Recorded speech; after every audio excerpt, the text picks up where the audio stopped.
Hello, hello, hello. Let me just make sure that we fade this music. Good evening and welcome to the People's Platform.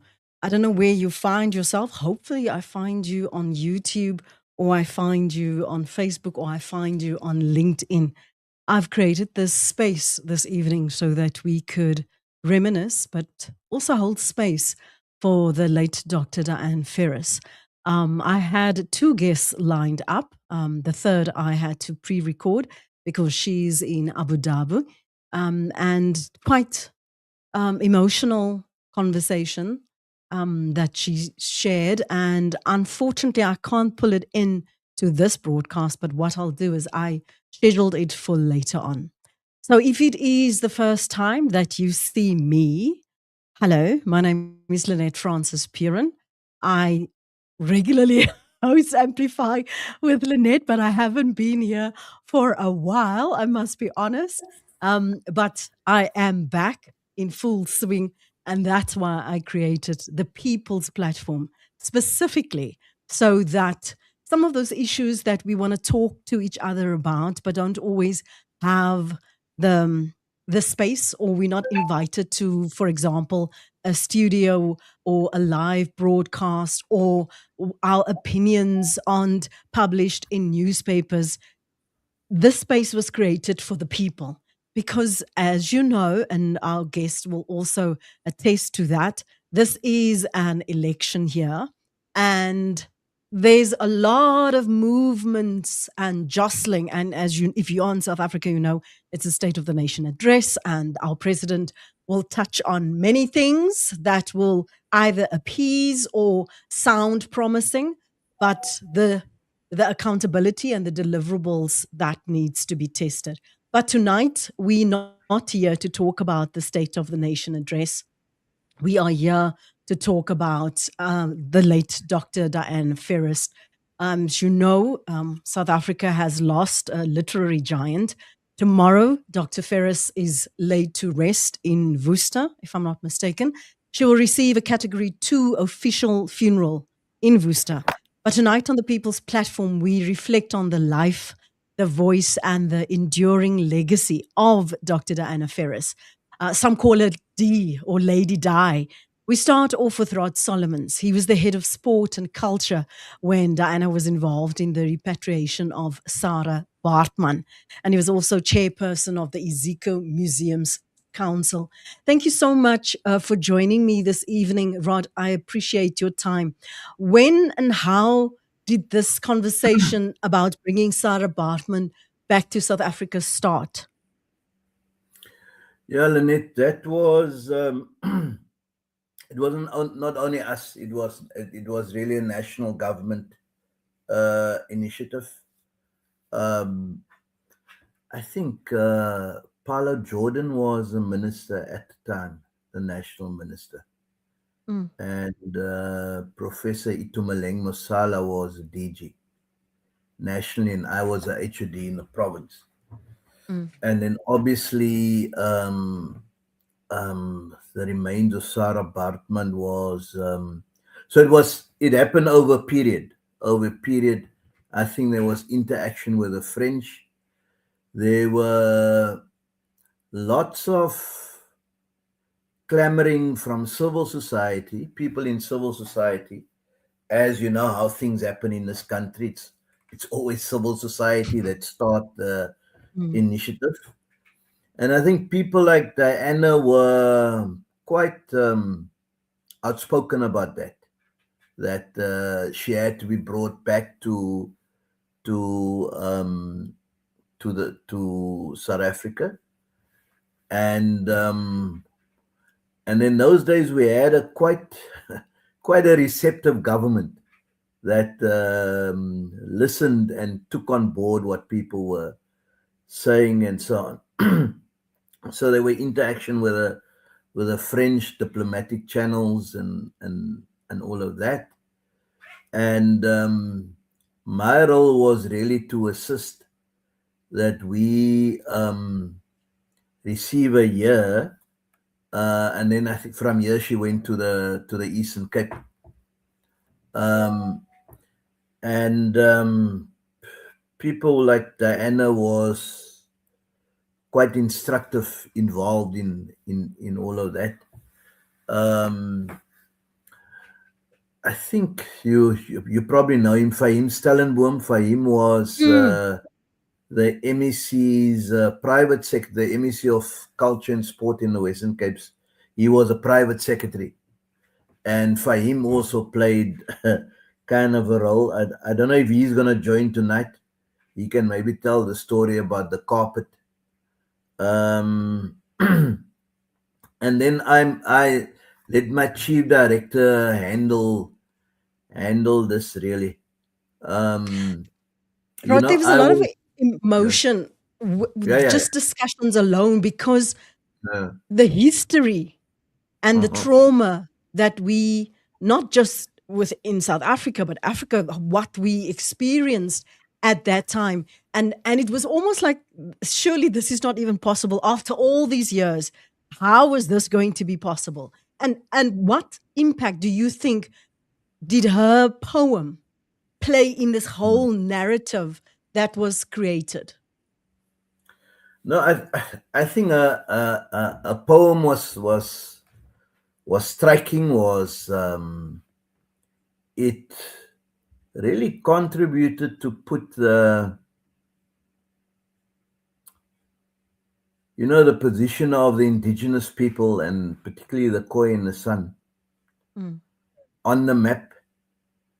And Diane's quiet strength played a key role, and she used the strength of the word.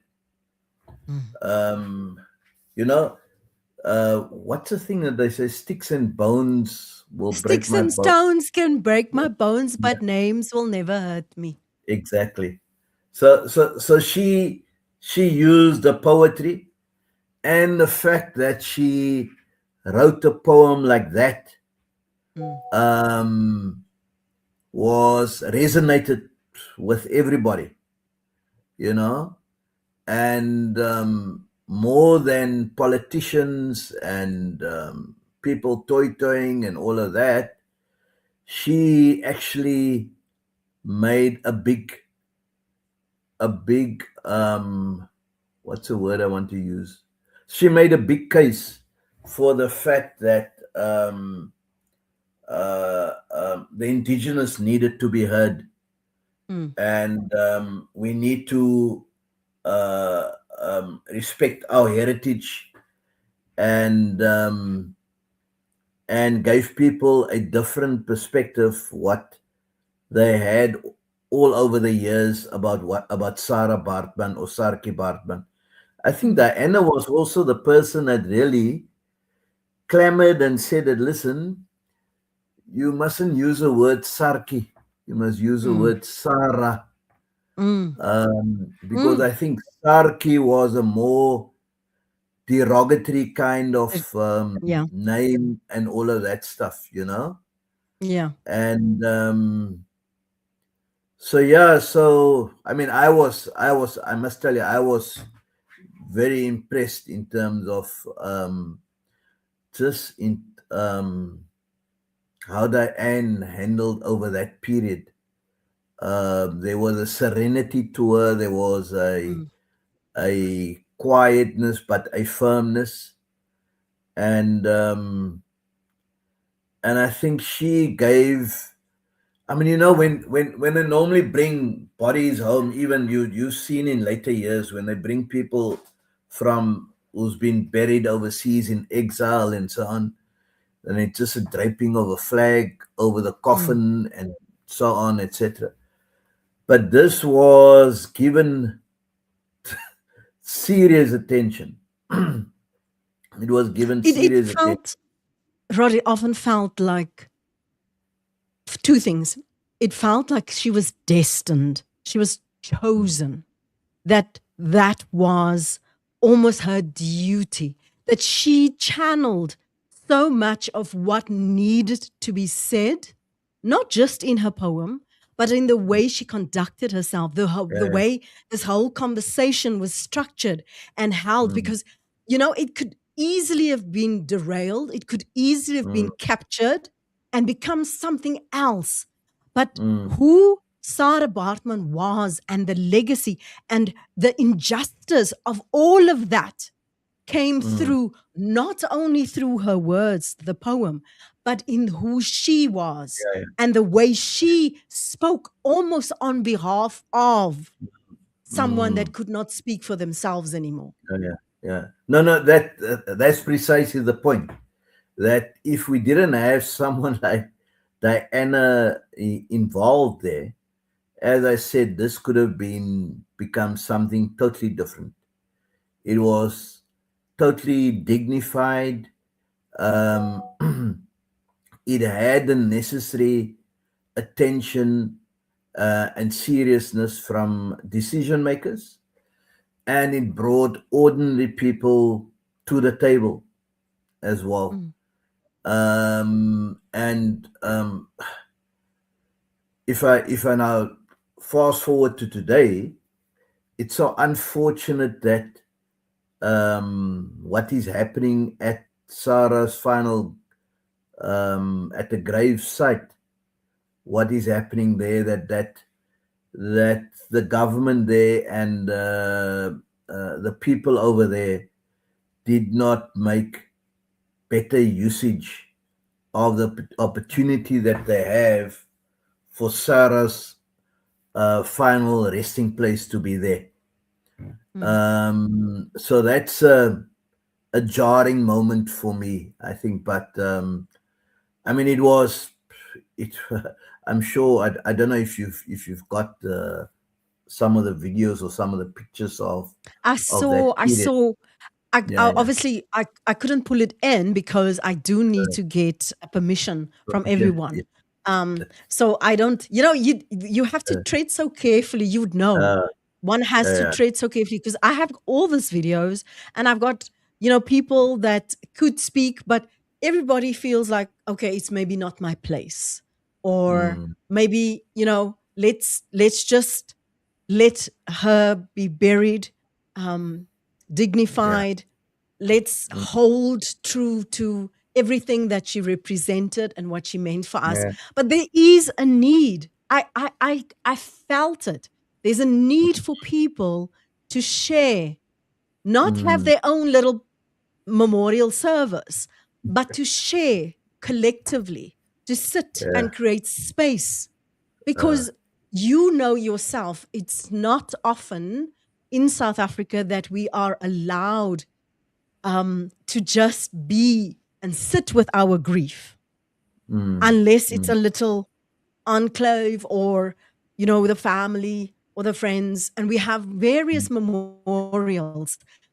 But mm, when I was thinking about Diana's life, I kept mhm, on thinking of Maya Angelou, how she mm, was almost the conscience of the United States and the world, because mm, she, with the power of her words, mm, kind of touched nerves, mm, and issues that needed to be spoken about.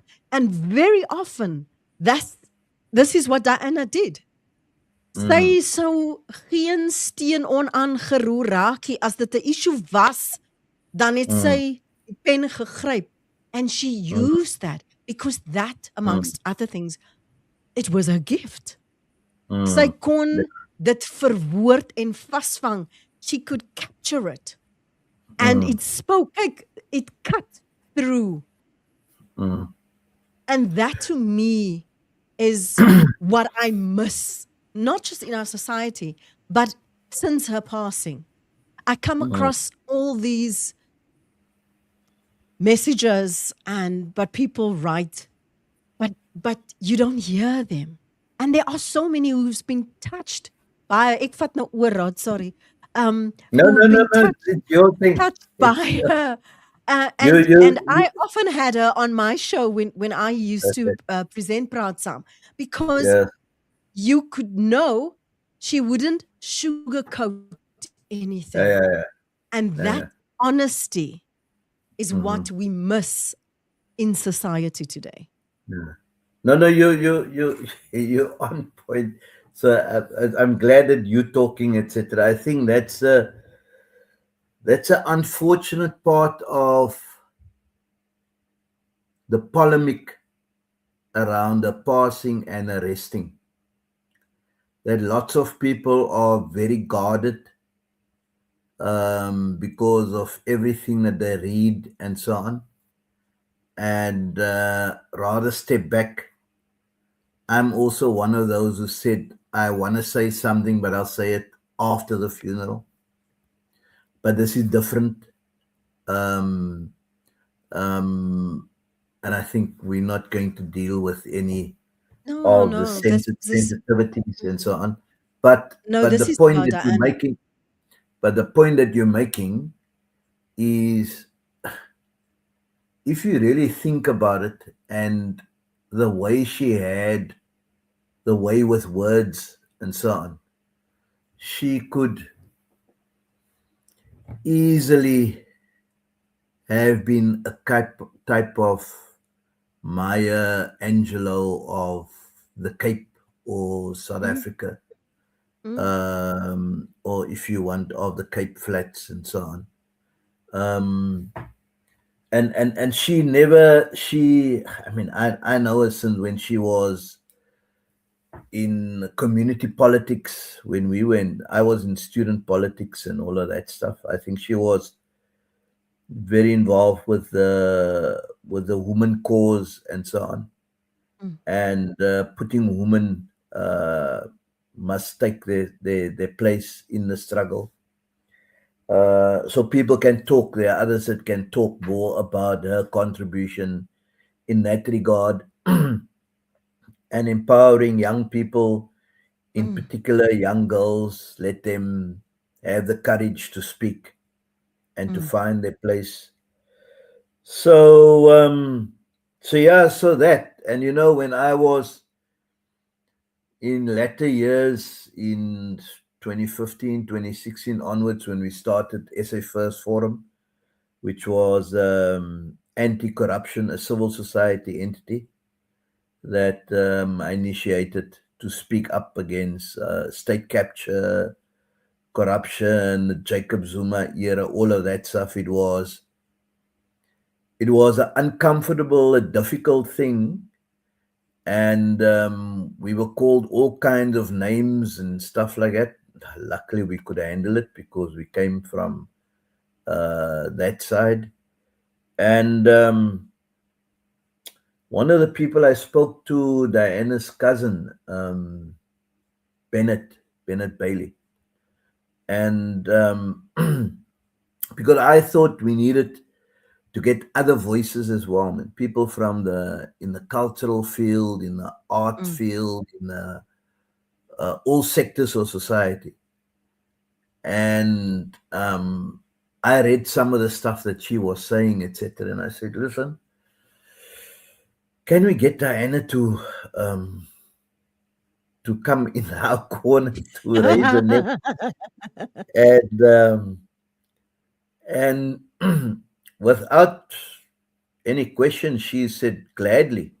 So she spoke on some of the public platforms, and she used, in our personal discussions, she used quite choice words in terms of how she reacted to the corruption and the theft and the unaccountable leadership that was happening. I mean, it was foreign. It was foreign. We were not in the struggle for that. Mm. And so that's also one of the things about her strength. So so you're right. We need to talk about those kind of things. Um, and um, and just give people the space to talk about how she impacted on them and so on. Hopefully, this is a start. I don't know. Maybe you must do something after the funeral as well.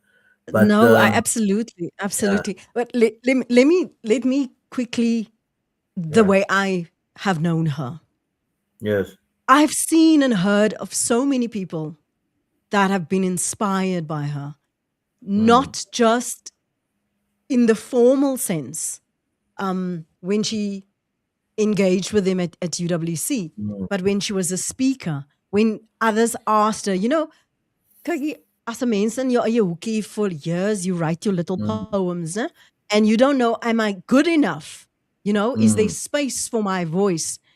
Where she has encouraged, particularly a mm, lot of women, to find their voice in their mm, writing, encourage them, guided them. And that to me, that is powerful for mm, someone. And one of the guests that I spoke to, and I'm going to live stream her a conversation a little bit later on. One of the things that she mentions, Verna Stuurman, is that she felt seen. And mm, this is what Diana could do. mm, Diana had, there's few people in the world that can hold space, that mm, can, through their words and their voice, want sy het 'n pragtige stem gehad, mm, command attention, command the ear to listen, command the heart to open up. And she had that ability. And for mm, me, creating space where we can just sit, it's so powerful when one shares what you have learned. We have so few heroes. We have mm, so few opportunities to acknowledge, to tell mm, people. I really detest bringing flowers after the fact. Tell mm, people now what they meant mm. to you, Yeah, yeah. not at the grave. In lewende lywe wanneer hulle voor jou staan. And that she had that ability. And I'm Yeah, yeah. so eternally grateful that I think it was Dominee Nico Koopman or Professor Okay. Koopman, when they initiated and made sure that the University of Stellenbosch take note of the legacy and the body of work that Diana Ferrus brought to South Africa, Mm, not only culturally and not just in mm, the Western Cape, not just in Worcester, mm, everywhere she went, when you mm, read her poetry, it spoke and mm, transcended generations, mm, cultural barriers. It wasn't just a little group of people, of friends and family. It's mm. never been that. Her work will never be that. And Yeah, I'm grateful that she was acknowledged by the University of Stellenbosch yeah, and she became our doctor, Diane yeah, yeah. Ferrus. Want No, regtig. yeah. No, no, I think and it's so ironic that she was acknowledged at Stellenbosch University and not at UWC. I think it's possibly something UWC should look at Mm. in years to come. And the But Kabada can initiate that. And Llewellyn yeah, McKaiser, there we go. McMaster, Because, all that alumni. yeah, and the one you use the word, Diana was an encourager. She Mm. always encouraged people to do stuff. I mean, as you said, um, people think that they about writing and their poem. She encouraged people to go and write. She encouraged them to write a book or tell their story and so on, and not to be afraid. And you know what? The one thing that was instructive, many times I go to events and the anima speak and so on, and I sit in the audience and so on. And then, as you say, when she speaks, she's got a way of speaking. She can be social, but she's got a way of speaking, very engaging, etc. Then people whisper, "Oh, is that Diana Ferrus?" They can't understand because she is but just there amongst the people, very quiet and so on. But once she on that stage, she just takes over. Commanded.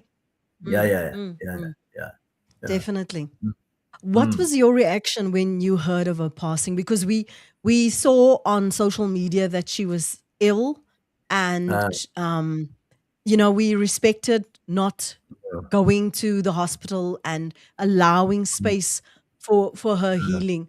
But What was your reaction when you heard that she had passed? And what has been some of the feedback that you've been receiving from other people who did not have the courage to do it in public spaces? Yeah, you know, the first thing when I heard about the obviously she got ill and in hospital, and then after a while people could go and all of that stuff. And my sense was, nah, I don't want to go to hospital. I don't want to see her in that state. And even when they said that you could go under controlled conditions and stuff like that, I just had a view, no, I'm not gonna do. She needs to have all the time to recuperate and all of that stuff. So when I got the message that she passed away, um, it was almost a bit. I mean, to be honest, it was wow, what a loss, Mm, but almost that I expected it, you know, because 2 weeks or so before that, I had a similar experience of an uncle. mm, He was in a coma, and he fell and he was in an induced coma, and he was in hospital for about 2 weeks, still in that induced coma. And I remember the day when I went to hospital to go and see him, when they said we could, then as I'm waiting at the bottom, they said no one could go in anymore. So excuse me. only his kids could go. And then 2 weeks after, induced coma, and then just nothing, no progress, no advancement. Um, so you knew, Mm, this his Uncle Brian's not gonna survive. mm, And so I had a sense that maybe she was in pain or whatever. We had no, I had no idea. So sadness that we lost somebody, and she was only 72 years old. mm, Um, and I thought she could have, she probably could have done a bit some more stuff and so on, mm, mm. especially in the empowering and encouraging space that she was in Yeah. with young people and especially women. Um, so yeah, my sadness was in that respect. Um, and when I heard that she was just all the time in hospital for so long, Mm, um, so I had a bit of acceptance. Maybe the man or woman above knew best what was for her. mm. So that's how I took it. If I must now I be know honest. I know you've got limited time, and I am going to wrap with you now. I wanted to ask you, what is the one thing that you will take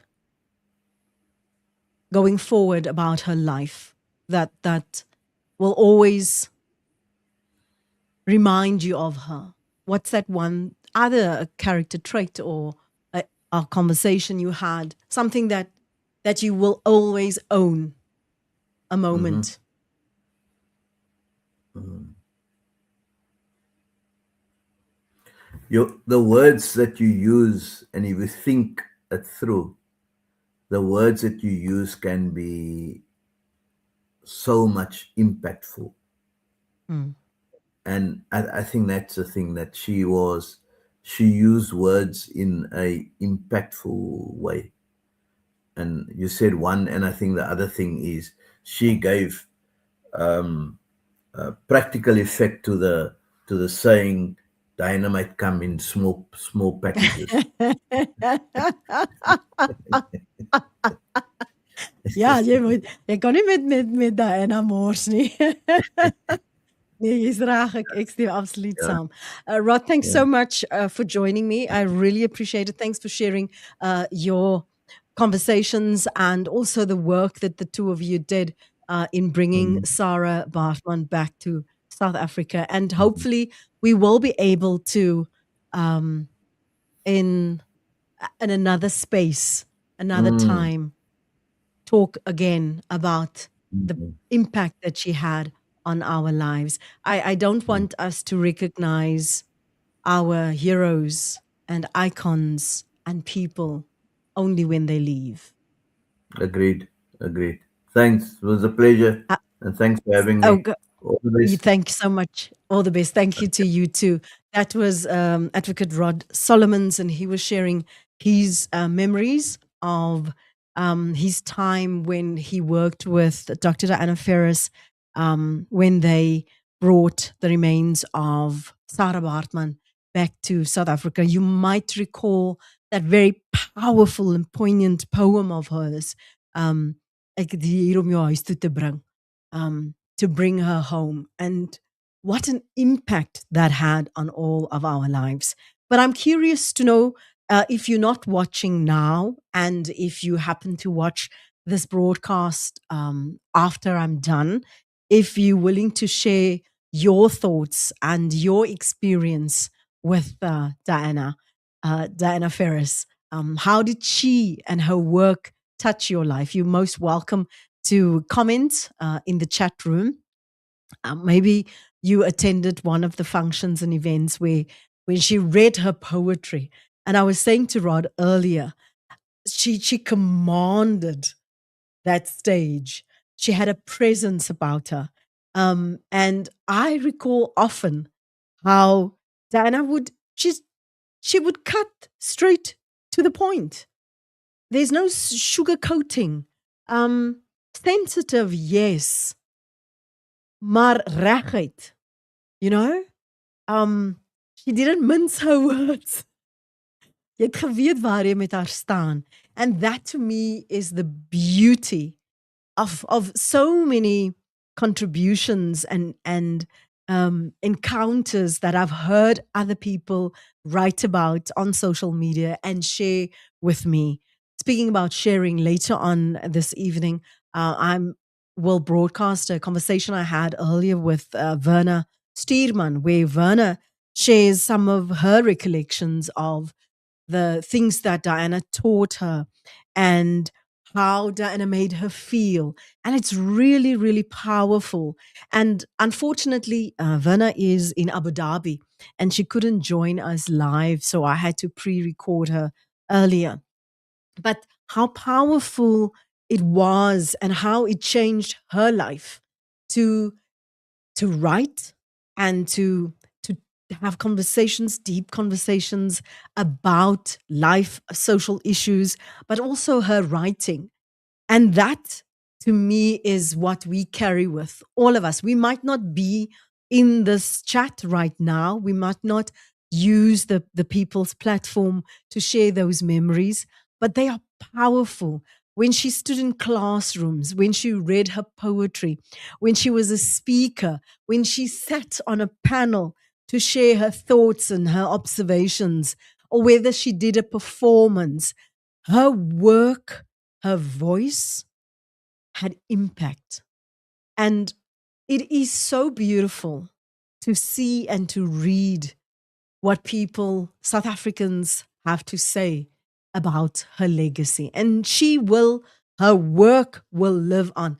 I read, I think it was, it's Bernie Mutian, Bernadette, that said for us to ensure that her work and her words live on is to buy her books, is to ensure that if you know a poet or someone, a promising student who loves poetry or who wants to write or who are uncertain whether they have the ability to write, to read her work, to introduce her to Diana Ferrus. And through that, experience her. We were fortunate. I was fortunate often um, to engage with her. And she used to be a guest on my show. But apart from that, to to observe and to see where she's involved and what she's saying and what she's writing about. Those are powerful moments. And when I only realized this, I promise you, I only realized this when I was preparing and sitting down for the interview with Werner Stierman. This is a, a dress. This is a dress that I wore one evening when I was presenting Focus. And I don't often wear dresses on set. And I remember clearly Diana sent me a message, a WhatsApp to say how refreshing it was. And I think she commented on a Facebook as well, how refreshing it was. And she loved the dress. And I remember thinking, oh, wow, how meaningful that is.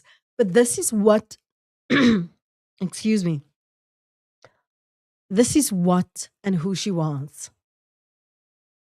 She made people feel seen.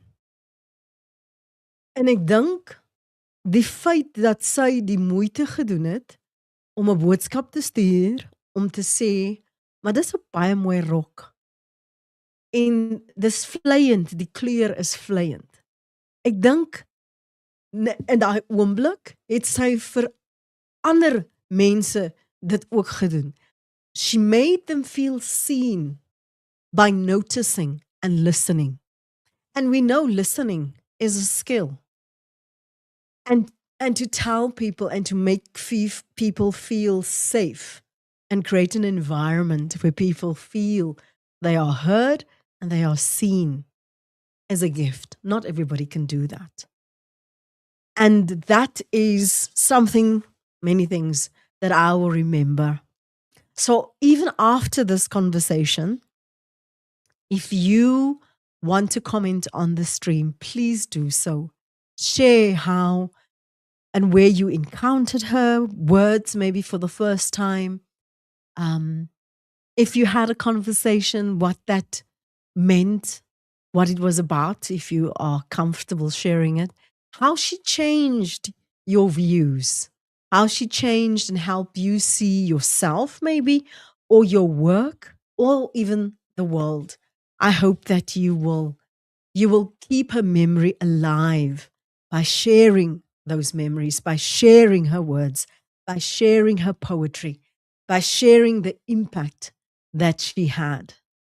Not just so that you can be seen and it sounds cool on social media, but that's how we make sure that we acknowledge and that her words and her work will live on by speaking about it, by sharing it.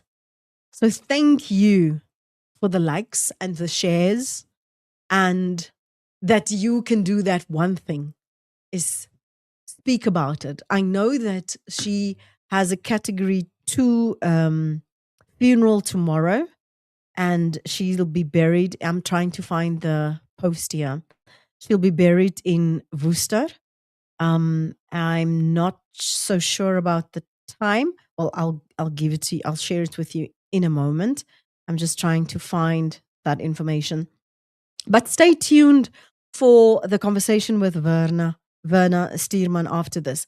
So it is the viewing is at 9:15 until 10 to 10, and then the church service will be at 10, and it will be at the VGK Church Centraal.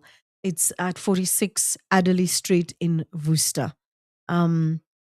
They say it's opposite Boland Park Stadium in Kerkhoff Street. And if you are able to go and show your last respects, please do so. If you are able to share what she meant to you, please do so. Let's not wait for another opportunity. Let's bring flowers while we can. And let's make sure that her legacy doesn't end with us. The conversation about what she did and what she meant and what she wrote, that it lives on. Thank you so much for joining me. Please stay tuned for that conversation later on with Werner Stierman. When I'm actually going to, when I go offline now, I am going to make sure that it plays a little bit sooner. I will reschedule it. I hope to see you soon, not only on the People's Platform. That is when we have elections. We will definitely be talking on the People's Platform.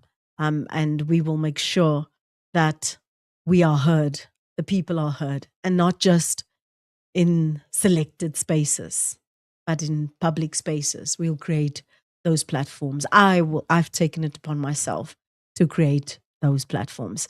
Well, okay. Thank you so much. Thanks again to Rod Solomons for sharing his thoughts. And thank you for everybody that wrote and shared their thoughts on social media. I really loved reliving it, watching the videos and reading your contributions and your tributes. Have a good evening. And Hamba Gashley, Diana, rest in peace.